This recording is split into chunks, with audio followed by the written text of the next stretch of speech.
Eu me recordei de uma passagem do Nietzsche, que está no livro Para Além de Bem e Mal, especificamente no aforismo 259. É um texto muito controverso, muito discutido, frequentemente obliterado, esse sim, porque ele é incômodo, muito incômodo, e ele tem uma aparência de gerar uma contradição intolerável no pensamento de Nietzsche.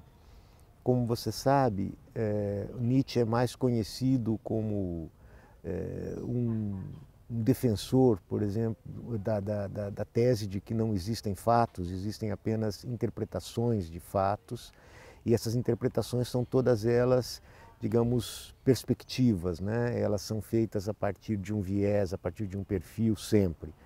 Portanto, nós nunca podemos chegar propriamente a um dado de fato, né, ou, segundo a metáfora hermenêutica, nunca a um texto, mas sempre a interpretações e a infinitas interpretações.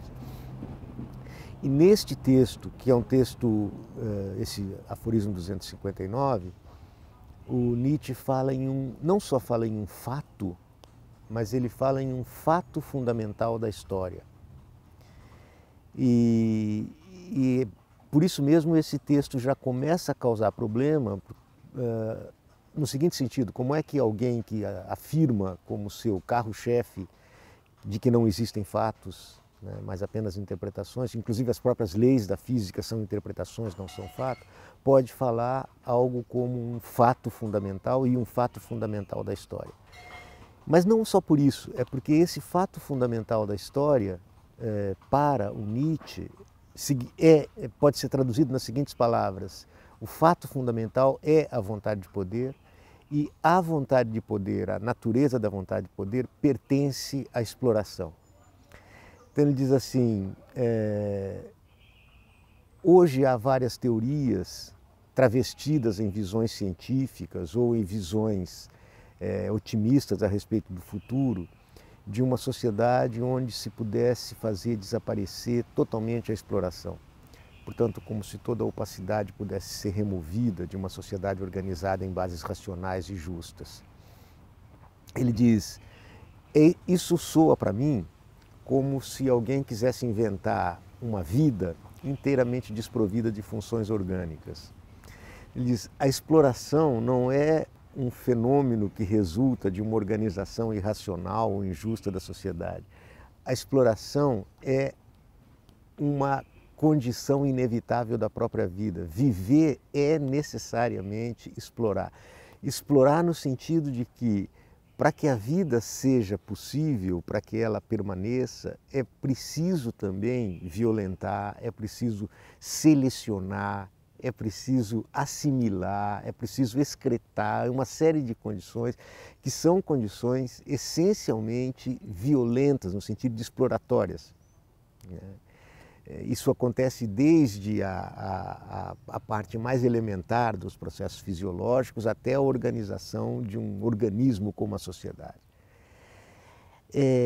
Bom, isso pode facilmente parecer algo muito próximo da sua primeira questão, quer dizer, existe realmente uma espécie de lado violento de toda a vida em geral e do homem em particular, tanto do ponto de vista, digamos, físico, biológico, quanto social e político. Só que isso pode parecer uma tese metafísica, né, profundamente carregada de uma metafísica substantiva, aliás, né, supra-histórica, a respeito da natureza humana em geral. O que eu gostaria de chamar a atenção aqui é que esse fato fundamental a que Nietzsche se refere, ele fala fato fundamental da história, e portanto ele está se referindo aqui ao humano e à temporalidade histórica do ser humano. E esse caráter, digamos assim, violento e explorador da sociedade se afirma em relações de mando e obediência, em relações de poder. E estas relações de poder, elas são essencialmente violentas e a nossa, digamos assim, atitude de denegação de que isto seja um traço, um componente fundamental da nossa existência histórica, isso é o nosso maior problema, porque isso exige uma espécie de juízo de valor moral, juízo de valor a respeito da existência desse tipo de impulso ou paixão, chamemos lá do que quer que seja, condenatório. É uma espécie, portanto, de, digamos, tentativa de exercer uma certa função, digamos, de depurativa, né? Castração. O Nietzsche usa nesse contexto a palavra castração. É como se nós pudéssemos ter um certo cultivo de paixões que são paixões desejáveis, que são paixões socialmente necessárias, etc. E a proscrição, né, a cauterização de certas paixões que são paixões infames, negativas, entre elas, fundamentalmente, tudo aquilo que está ligado à ordem da agressividade, da violência e da destruição. Isso é o combustível básico das utopias morais e políticas, que realmente levam a um efeito altamente danoso, que é uma tentativa de repressão violenta desse tipo de energia pulsional, que pode conduzir no plano psicológico ou no plano, digamos, subjetivo, a formas bastante graves de patologia, de adoecimento, e igualmente a patologias sociais. Então, a sua pergunta, né, sobre se isso é desejável ainda, a resposta é manifestamente positiva, quer dizer, quanto maior for a repressão cega deste tipo de impulso, que não pode ser extirpado, porque ele realmente, a se julgar por aquilo que foi a história humana até hoje, ele permeia todas as nossas modalidades históricas de sociedade, a se tentar, digamos assim, suprimir aquilo que é insuprimível, o efeito necessário disso é o extravasamento sem controle, digamos assim, explosivo desse tipo de energia em formas de patologia, tanto subjetiva quanto objetiva, isso é social, gravíssimas. Aí então a esta tese, né, alia-se uma outra que me parece muito atual e muito produtiva no sentido desse nosso encontro aqui. O grande homem, eu estou citando quase que de cabeça, é grande e tanto maior quanto maior é o espaço dos antagonismos que ele consegue sustentar e suportar. Ou seja, o futuro e a possibilidade realmente de superação, de autossuperação do humano, encontra-se justamente na complexidade dos seus impulsos contraditórios. É justamente a tensão dessas forças em oposição que torna possível a superação de estágios históricos ou de etapas históricas digamos assim, do devir humano já consolidadas. E existe um fragmento inédito do Nietzsche, digo inédito porque ele não foi publicado, faz parte do espólio póstumo, onde nós lemos o seguinte: o grande homem é grande justamente pela, digamos, tensão que caracteriza os antagonismos que ele pode sustentar, os impulsos opostos em intenso tensionamento. Estes impulsos mantidos juntos, porém mantidos sob domínio, contidos. Principal exemplo, Shakespeare.